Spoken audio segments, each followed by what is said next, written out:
Thank you, everybody. So we're going from thousands of kilometers to kind of meters and centimeters and millimeters. So this is an image of a coral reef.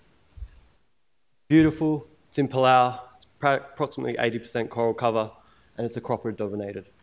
Now, it doesn't really matter who you are, but when you see a coral reef like this, you think to yourself, wow, how beautiful. But as coral scientists, we also think to ourselves, how did it get there? And then the next step is, well, if a major disturbance goes through this coral reef, how is it going to get back there, and how long is that going to take? Clearly, coral recruitment is key in this recovery process. That brings me to the objectives of my talk, and that is to characterize and predict the early success of coral recruitment, really focusing on the trade-offs between ontogeny, biophysical interactions, and refugia. So all of the work, all of the data for this work has been collected in Palau over an 18-month period, and we've used a combination of observational approaches, looking at coral recruit and crevice distribution and abundances, coral supply, competition, growth and survival, and then general benthic characteristics of the study sites. So to understand what's happening at the observational level, we've used a mechanistic approach, using experiments to look at algae and invertebrate colonization, again looking at coral settlement, post-settlement survival and growth, and how these are affected by herbivory and corallivory. A theme throughout this work is that we've developed some settlement tiles that incorporate microhabitat complexity. So we have exposed surfaces and crevices, and we're looking at trade-offs between those in recruitment success. So to start off with, just some of the results from the work. Thinking about coral settlement, from our laboratory work, we know that corals prefer to settle in crevices compared to the exposed surfaces when coralline algae is not present. As soon as we introduce coralline algae, we see that they lose this preference and they settle equally between both surfaces. If we think about coral recruit growth, we see that there's no difference in their growth between the two microhabitats, but we know that survivorship is much enhanced post-settlement in the crevices compared to the exposed surfaces. We also know that the sources of mortality differ between these two microhabitats. So thinking about these sources of mortality, well, as Helene said earlier, size matters.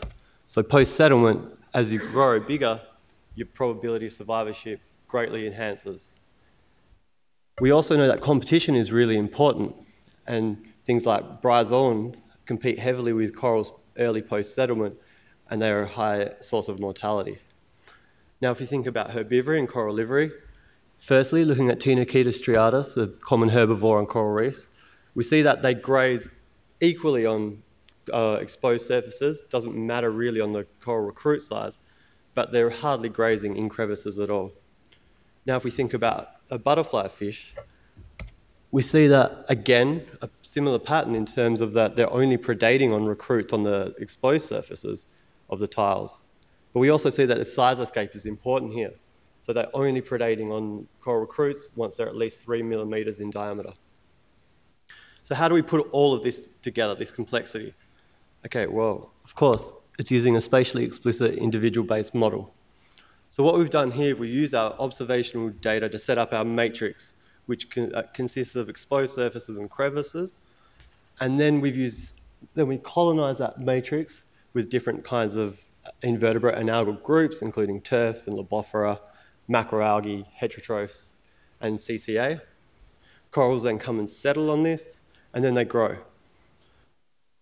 Our next step is to build a transition matrix, and then these substratas change in their abundances based on our empirical data, followed by processes of competition, herbivory, and corallivory. Now then what we end up with is a new matrix with different distributions of all of these organisms. So using this, we can predict coral recruitment success and distribution on the reef benthos.